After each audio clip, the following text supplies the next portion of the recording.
Hello बच्चों, welcome to your own physics class. और आज हम न्यूमेरिकल का एक और लेक्चर लेके आए हैं। टॉपिक चल रहा है करंट इलेक्ट्रिसिटी। पढ़ते रहिए, न्यूमेरिकल करते रहिए। और प्लीज़ अगर अभी तक आपने मेरा चैनल सब्सक्राइब नहीं किया तो रेगुलर वीडियोस अपडेट के लिए प्लीज़ चैनल को सब्सक्राइब करें और बेल आइकन भी दबा लें ताकि आपको रेगुलर इंटरवल पर वीडियोस मिलती रहें। तो अब हम न्यूमेरिकल के सेशन को आगे बढ़ाते हैं जहाँ तक हमने छोड़ा था। तो नेक्स्ट क्वेश्चन की तरफ चलते हैं। नेक्स्ट क्वेश्चन क्या है? एक क्वेश्चन है, क्वेश्चन कहता है calculate the electric field in copper wire of cross sectional area 1 mm square carrying a current of 1 ampere। और आपको कॉपर की रेजिस्टिविटी दे रखी है मैंने, या कंडक्टिविटी दे देता हूँ आपको। कॉपर की कंडक्टिविटी दे देता हूँ 5 × 10⁻⁷ साइमन मीटर इनवर्स। आपको कॉपर की वायर के अंदर का जो इलेक्ट्रिक फील्ड है वो कैलकुलेट करना है। स्क्रीन को पॉज करके खुद ट्राई करें। सिंपल क्वेश्चन है, वेरी सिंपल, कि आपके पास एक कॉपर की वायर है, ये इसका क्रॉस सेक्शनल एरिया ये गिवन है आपको। एरिया कितना गिवन है? दैट इज 1 mm², यानी 1 × mm के लिए 10⁻³ इसका स्क्वेयर करोगे तो कितना होगा? 10⁻⁻6 मीटर²। ये आपका एरिया हो गया, वायर का एरिया ऑफ क्रॉस सेक्शन हो गया। इसकी कंडक्टिविटी आपको दे रखी है 5 × 10⁻⁷ साइमन मीटर इनवर्स, ये दे रखा है आपको। और आपको इसमें इलेक्ट्रिक करंट भी गिवन है जो कि 1 एम्पियर है। अब बहुत आसान है, आपको क्या निकालना है? Electric field. आपको पता है एक relation which is current density J = sigma × A। E मतलब electric field, current density = sigma × electric field. अब देखो यहां से आपके पास क्या गिवन है? J आपको गिवन नहीं है, करंट डेंसिटी आपके पास गिवन नहीं है, पर आपके पास एरिया ऑफ क्रॉस सेक्शन और करंट दोनों गिवन है। तो मैं इस फॉर्मूले में थोड़ा मॉडिफिकेशन करूंगा। J की जगह मैं करंट अपॉन एरिया लिख लूंगा और सिग्मा × E हो जाएगा। इससे मेरे इलेक्ट्रिक फील्ड की जो वैल्यू है that is current divided by area into conductivity. अब करंट आपको पता है 1 एम्पियर है, एरिया ऑफ क्रॉस सेक्शन 10⁻⁻6 है, इलेक्ट्रिक फील्ड निकालनी है आपको, सिग्मा दे रखा है आपको 5 × 10⁻⁷। तो यहां देखें ये 10⁻⁻6 10⁻⁷ कितना हो जाएगा? 1/5 × 10। यहाँ क्या करेंगे? 1/5 को क्या लिख सकते हो? 0.2/10, तो 0.02 वोल्ट पर मीटर। ये आपकी इलेक्ट्रिक फील्ड हो गई। इलेक्ट्रिक फील्ड की ऐसा यूनिट वोल्ट पर मीटर होती है, या न्यूटन पर कूलाम भी आप लिख सकते हो। तो ये आपकी इलेक्ट्रिक फील्ड हो गई। स्क्रीन को पॉज करें और इसको राइट डाउन करें। फिर हम नेक्स्ट क्वेश्चन की तरफ चलते हैं। देखो पॉज करके करना जरूरी है, खुद ट्राई करना बहुत ज़्यादा जरूरी है। नेक्स्ट क्वेश्चन की तरफ चलते हैं। नेक्स्ट क्वेश्चन क्या कहता है? A copper wire has a resistance of 100 ओम। कहता है कॉपर की वायर का रेजिस्टेंस 100 ओम है and area of cross section 1 mm square. Resistance दे रखा है, एरिया ऑफ क्रॉस सेक्शन दे रखा है। Uh potential difference of 160 volt exists across the wire. Calculate the drift speed of electron, ये E माइनस का मतलब electron, if the number of electrons per cubic meter is 10 की power 29 electrons, यानी 1 metre cube में 10 की power 29 electrons होते हैं। ये आपको पता है, ये गिवन भी है। आपको कैलकुलेट क्या करना है, कैलकुलेट करना है drift speed.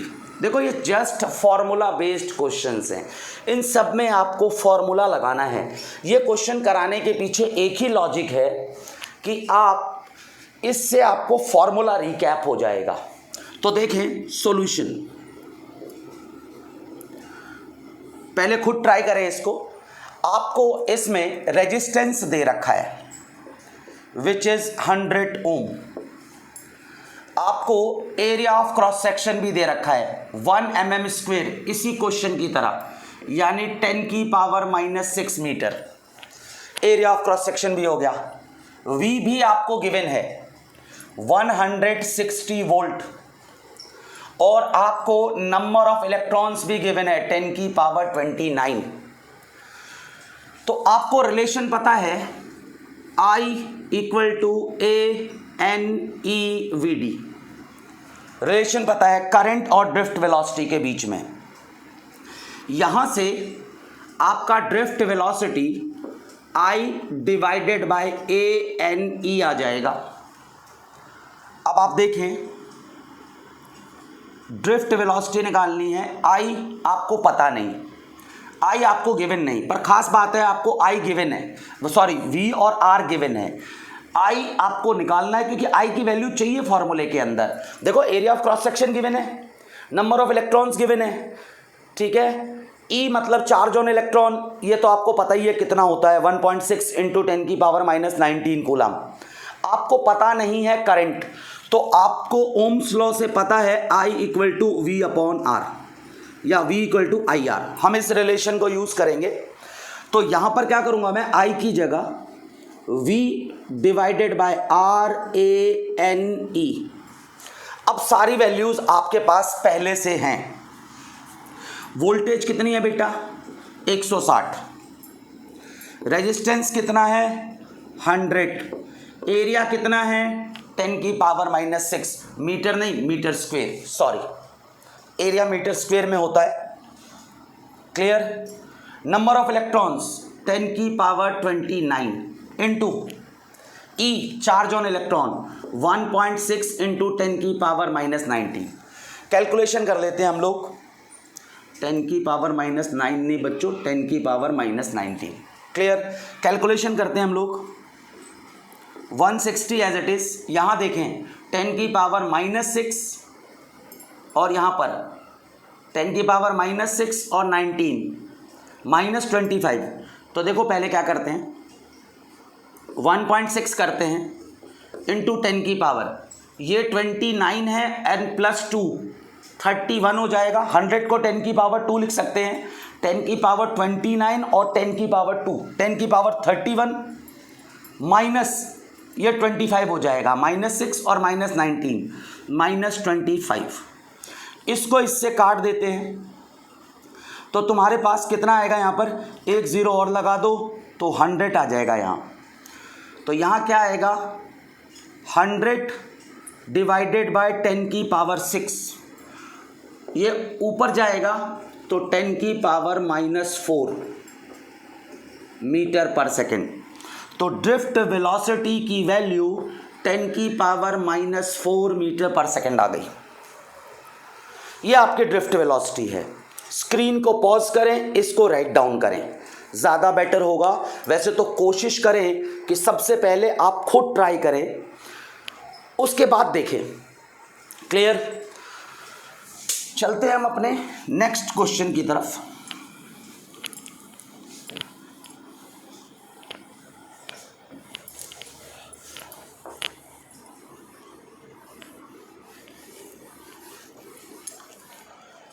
What is our next question? कहता है 2 wires A and B of same material, 2 wires हैं A और B of same materials have their lengths in ratio 1:5 and diameter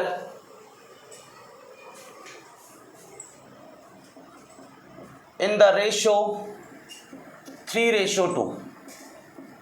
If the resistance of wire B is 80 ohm, find resistance of wire A। Pause करो screen को, खुद try करो। तो इस सवाल में सिंपल सा कॉन्सेप्ट है। देखिए क्या है सॉल्यूशन में, देखते हैं क्या है, क्या कहता है हमको सॉल्यूशन।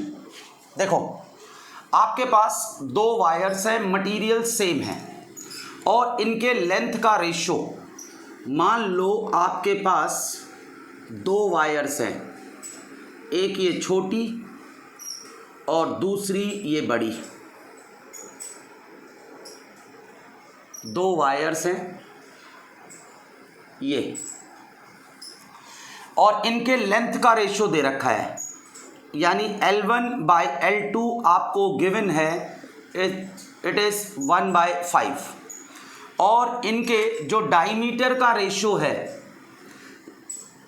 यानी ये थोड़ी पतली है वायर, इनके जो डायमीटर का रेशो है D1/D2,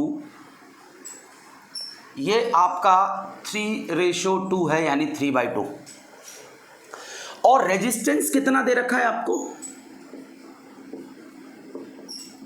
80 ओम दे रखा है, वो भी किसका? वायर बी का। ये ए वायर है, ये बी है, इसकी लेंथ L1 है, इसकी लेंथ L2 है, इसका डायमीटर D1 है, इसका डायमीटर D2 है।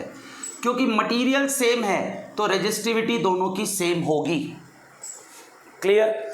अब हमको पता है कि रेजिस्टेंस, रेजिस्टिविटी, लेंथ और डायमीटर के बीच का रिलेशन, हम जानते हैं कि किसी भी वायर का जो रेजिस्टेंस होता है दैट R इज ρL/A, और हम ρL एरिया को πr² लिख सकते हैं।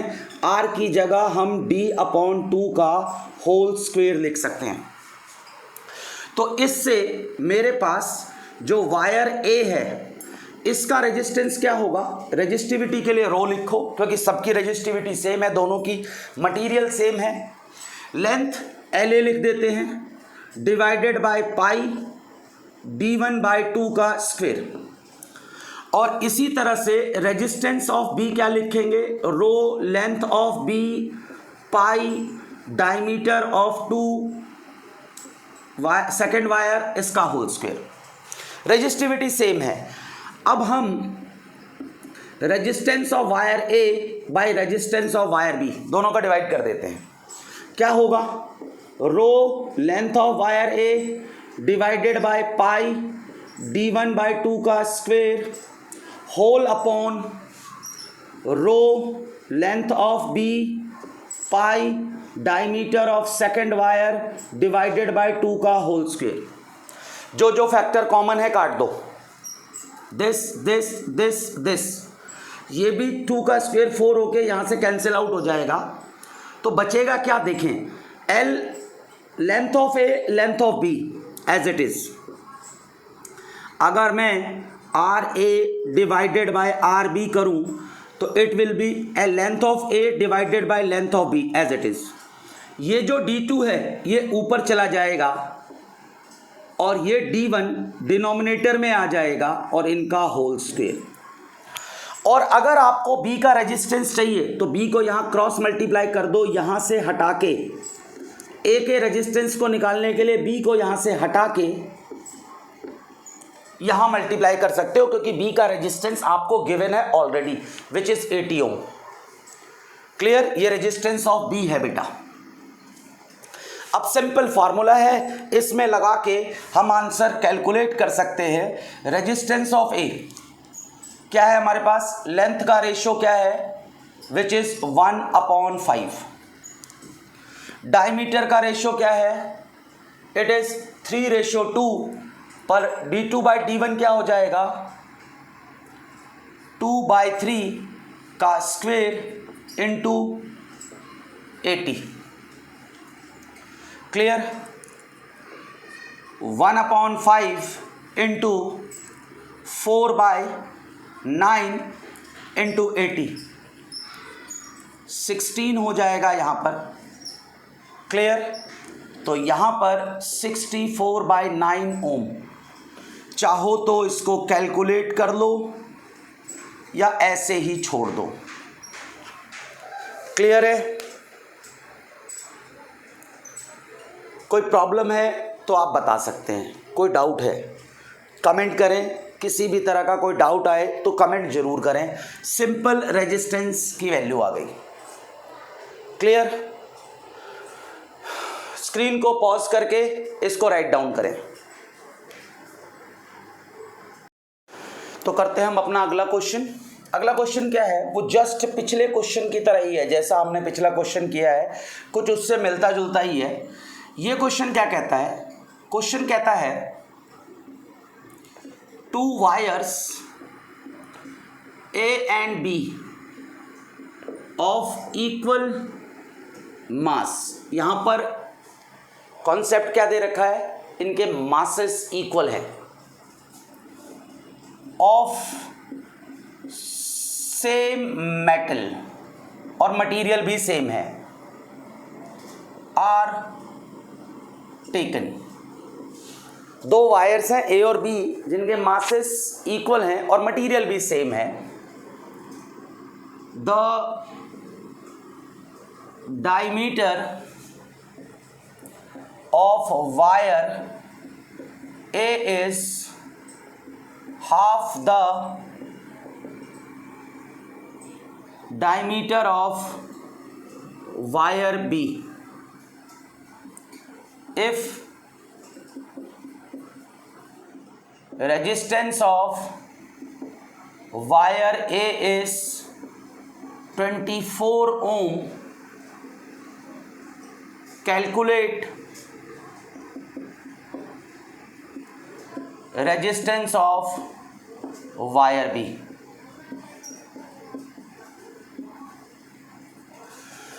स्क्रीन को पॉज करें, खुद ट्राई करें। Similar to the previous question, तो मैं भी ट्राई कर रहा हूं। देखें, हमने पिछले उसमें पढ़ा था, जो इससे पिछला क्वेश्चन था, उसमें resistance of A divided by resistance of B का हमने एक फॉर्मूला डिराइव किया था, that is equal to length of A by length of B into diameter of B by diameter of A का होल स्क्वायर। ये formula हम derive कर चुके थे। इससे मैं इसका रेसिप्रोकल कर दूं तो resistance of B by resistance of A reciprocal हो जाएगा, तो length of B by length of A into diameter of A by diameter of B का होल स्क्वायर। तो सिंपल बात है कि रेजिस्टेंस ऑफ ए निकालना है, तो length of B length of A diameter of A diameter of B का whole square into resistance of B, जो कि 24 है। आपको गिवन है कि जो B का रेजिस्टेंस है इट इज 24 ओम गिवन है। और एक चीज और गिवन है, the diameter of wire A is half of diameter of wire B, यानी DA जो है that is diameter of B by 2 है। A का डायमीटर B का हाफ है। क्लियर? ये पहले से गिवन है, यानी ये चीज क्लियर हो चुकी है आपके पास कि आपका DA बाई DB 1/2 है। इसको डिनोमिनेटर में ले आए, DA बाई DB 1/2 है। अब आप देखें, आपको लेंथ के बारे में कुछ भी नहीं गिवन है, पर यह गिवन है कि दोनों का मास इक्वल है। इसका मतलब mass of A equal to mass of B। और ये फॉर्मूला क्यों आया था? क्योंकि रेजिस्टिविटी सेम थी। ये फॉर्मूला तभी आएगा जब रेजिस्टिविटी सेम होगी और इसके साथ साथ दोनों के मासेस भी इक्वल हैं। और हमको पता है कि मास अपॉन वॉल्यूम डेंसिटी के बराबर होता है। मैंने सिंबल बना दिया, डेंसिटी लिख देते हैं सिंपल, क्योंकि मटेरियल सेम है। सेम मटेरियल सेम है तो डेंसिटी भी सेम होगी। मटेरियल सेम होने से रेजिस्टिविटी और डेंसिटी दोनों सेम होगी। तो यहां देखें, यहां से mass upon volume equal to density, तो मास की वैल्यू क्या आ गई? Volume into density. वॉल्यूम के लिए क्या लिखोगे? Area length. डेंसिटी के लिए डी लिखो आप। तो क्योंकि मासेस सेम है तो इस फॉर्मूले और इस फॉर्मूले को यूज करो। मास का ये फॉर्मूला है, यानी area of A, length of A और density, area of B, length of B और डेंसिटी। क्लियर है? क्योंकि दोनों में सेम मटेरियल के हैं तो डेंसिटी सेम होगी। अब एरिया के लिए पाई DA बाई 2 का whole square into LA, pi DB by 2 का whole square LB। Pi pi cancel out हो गया, 4 कैंसिल आउट हो गया। क्लियर? आपको यहां से किसकी वैल्यू चाहिए? DA by DB। तो यहां आपका DA बाई DB का होल स्क्वेयर, इस DB को नीचे ले आया तो DA बाई DB का whole square equal to LB by LA। DA by DB equal to LB by LA। Simple लिख सकते हो आप। तो अगर आपको लेंथ का रेशियो निकालना है तो LB by LA DA by DB के होल स्क्वायर के बराबर होगा। तो ये जो फॉर्मूला था आपका रेजिस्टेंस का, इसमें आप LB बाई LA की वैल्यू डाल सकते हो। तो आपका ये फॉर्मूला क्या बन जाएगा? यहां देखें, इसी फॉर्मूले को यहां फॉरवर्ड कर रहा हूं। तो RA DA by DB, DA by DB, इसका होल स्क्वायर था ही। LB बाई LA ये भी आपका DA बाई DB के होल स्क्वायर के बराबर है। तो ओवरऑल क्या आ गया? DA बाई DB की पावर 4। सिंपल। अब हमें पता है, यहां गिवन है DA बाई DB 1/2 है, तो DA बाई DB 1/2 है। देखो, और रेजिस्टेंस के लिए बच्चों हमने यहाँ पर रेजिस्टेंस ऑफ B से मल्टीप्लाई नहीं किया, यहाँ रेजिस्टेंस ऑफ B भी आएगा, क्योंकि देखो ये रेजिस्टेंस वाला पार्ट मिसिंग है, ये पुट कर दिया हमने।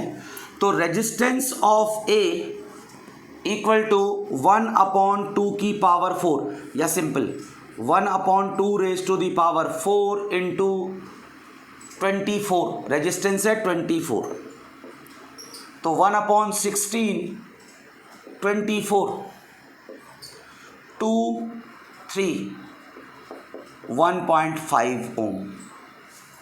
स्क्रीन को पॉज करें, इसको राइट डाउन करें। वेरी इंपॉर्टेंट क्वेश्चन, और इस टाइप का क्वेश्चन आता है, ध्यान रखें, वेरी इंपॉर्टेंट। ये हर टाइप के एग्जाम्स में पूछा जा सकता है। करते हैं नेक्स्ट क्वेश्चन अपना, और ये जो नेक्स्ट क्वेश्चन मैं कराने जा रहा हूं ये भी बड़ा इंपॉर्टेंट है, और ये फॉर्मूला भी आपको जर्नली याद कर रख लेना है।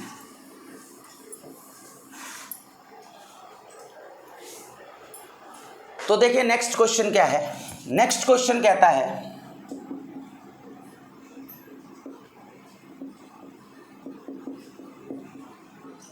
The resistance of a wire is R ohm. What will be its new resistance if it is stretched to n times of its original length? Also find percentage change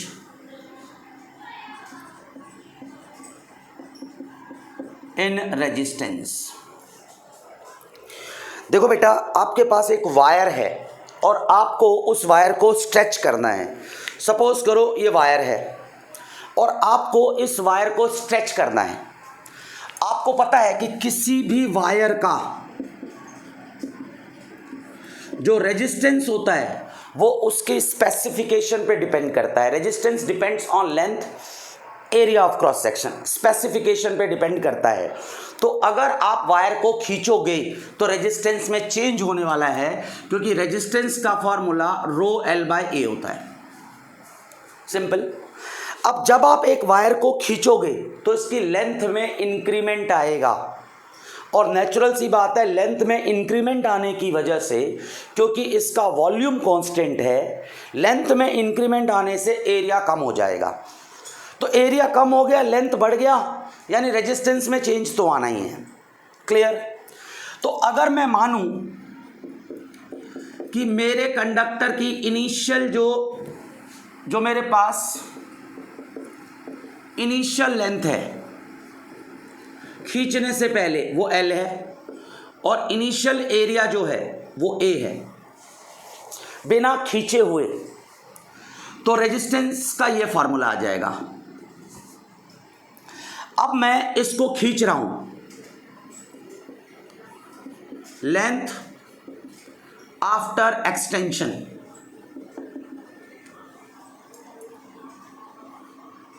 L2, और area after extension खींचने के बाद मान लो A2 हो जाता है।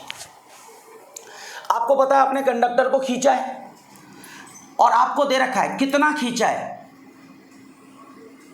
जितनी length थी ओरिजिनल लेंथ का n टाइम्स, तो नई लेंथ कितनी हो जाएगी n इंटू एल। जो पहले लेंथ थी उसके l times, sorry small n times आपने इसको खींच दिया। अब आपको एरिया तो पता नहीं नया एरिया कितना होगा, बट आप इसको कैलकुलेट कर सकते हो, क्योंकि जब आप इसको एक्सटेंड करोगे तो वॉल्यूम कांस्टेंट रहेगा, बिकॉज वॉल्यूम इज कांस्टेंट। तो इसीलिए एरिया इनटू लेंथ कांस्टेंट होगा, और A1 L1 equal to A2 L2। तो इनिशियल एरिया A था, इनिशियल लेंथ L थी, फाइनल एरिया A2 है, फाइनल लेंथ L2 है। AL A2 as it is, L2 की जगह क्या लिख रहा हूं मैं, N इंटू L। ये कैंसिल आउट, नया area A2 equal to initial area by N। तो जब हम नया रेजिस्टेंस कैलकुलेट करेंगे, R2 ले लेते हैं, तो रो L2 बाय A2, यानी कि रो नया लेंथ n इंटू एल, नया एरिया a/2 सॉरी a/n, क्या हो जाएगा ये रो l/a, ये a ये l और ये as it is row l/a, और ये n ऊपर चला जाएगा तो it will become n square. तो R2 equal to n square, और रो l/a क्या था आपका इनिशियल रेजिस्टेंस। ये फॉर्मूला आपको याद रखना है कि अगर आप लेंथ को n टाइम्स चेंज करते हो तो resistance n square times change हो जाएगा, इंक्रीमेंट आ जाएगा उसके अंदर। अगर आप n टाइम्स लेंथ बढ़ाते हो तो इस वायर के रेजिस्टेंस में n स्क्वेयर टाइम का इंक्रीमेंट आएगा। इसको हम एग्जाम्पल की तरह भी समझ सकते हैं। एक एग्जाम्पल देखते हैं, उस एग्जाम्पल से पहले परसेंटेज चेंज निकाल लेते हैं। तो अगर परसेंटेज चेंज निकालना है तो new resistance minus initial resistance divided by initial resistance into 100, ये परसेंटेज चेंज है आपके पास। न्यू रेजिस्टेंस क्या है n square r, original resistance क्या है r divided by original resistance into 100। तो यहां से r कॉमन ले लेते हैं, n स्क्वेयर माइनस 1/r हो जाएगा इनटू में 100। तो n स्क्वेयर माइनस 1 इंटू में 100%, this is your percentage change. अब ये दोनों फॉर्मूले को याद रख के हम न्यूमेरिकली करके देखते हैं क्या होता है। जैसे क्वेश्चन आए, जैसे आपको एक क्वेश्चन पूछे सिंपल, ये तो जर्नल फॉर्मूला निकाल लिया हमने। जैसे क्वेश्चन पूछूं मैं, क्वेश्चन है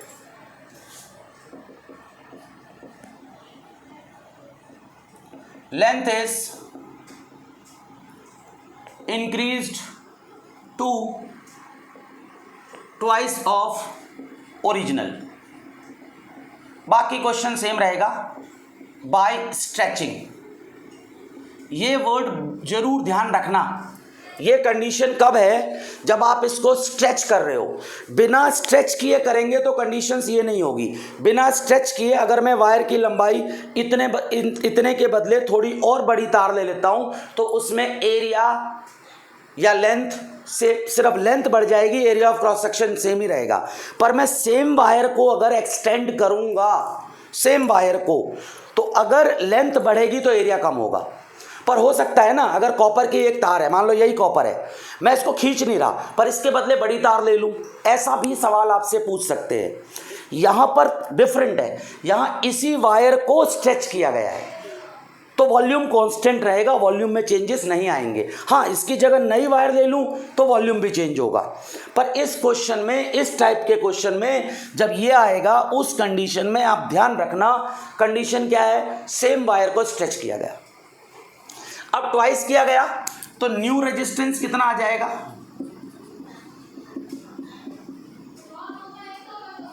आप सिंपली कर सकते हो R2 equal to 4R, simply लिख सकते हो। और परसेंटेज चेंज कैसे करोगे, 4 माइनस 1 इंटू 100,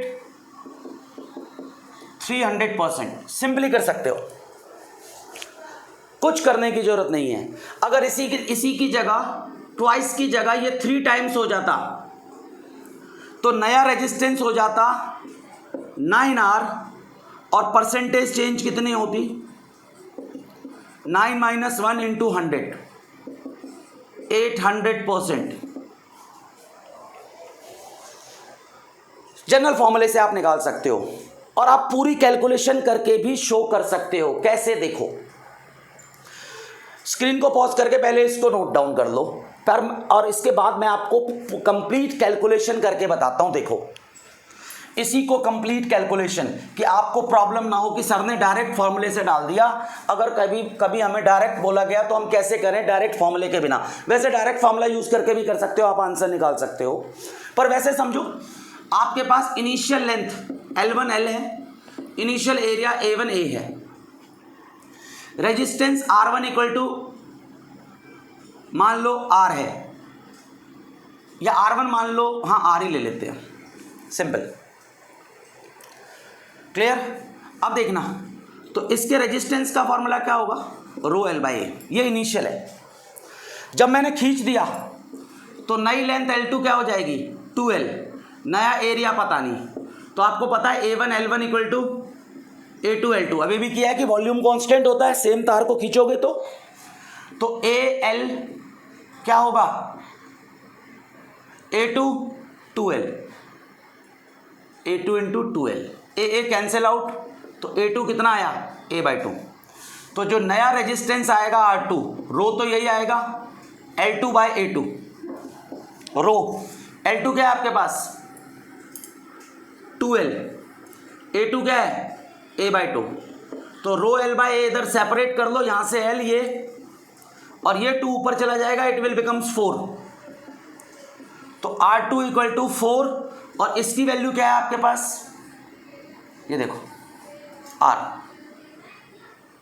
तो नया रेजिस्टेंस क्या आ जाएगा 4R, और परसेंटेज चेंज के लिए क्या करोगे, नया रेजिस्टेंस है 4R माइनस इनिशियल रेजिस्टेंस है R by initial resistance into 100,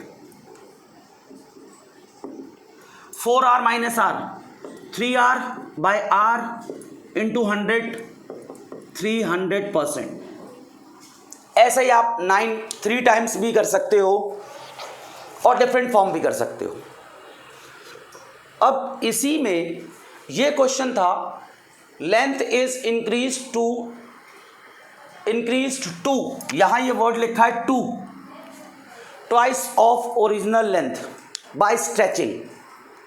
यहीं पर एक क्वेश्चन कैसे आएगा जरा वो कर लेते हैं हम। सॉरी, मैंने आपको कहा नहीं, स्क्रीन को पॉज करके इससे पहले वाला ये भी नोट कर लें, थोड़ा बैक जाएं, स्क्रीन को पॉज कर लें, नोट डाउन कर लें। मैं इसी में आपको दूसरे टाइप का क्वेश्चन भी बताता हूं। एक क्वेश्चन है,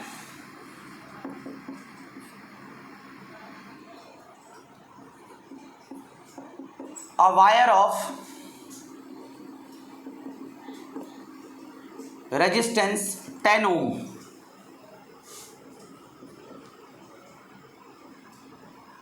is increased by twice of, या increased by 100% of its, नहीं, इंक्रीज्ड बाय 100% ना लिख के ट्वाइस ही लिखता हूँ, twice of its original length, क्योंकि 100% वाला आसान हो जाएगा। A wire of resistance 10 ohm is stretched by, यहाँ क्या लिखा है बाय, यहाँ क्या था स्ट्रेच टू, यहाँ stretch by twice of its original length, find percentage change in resistance and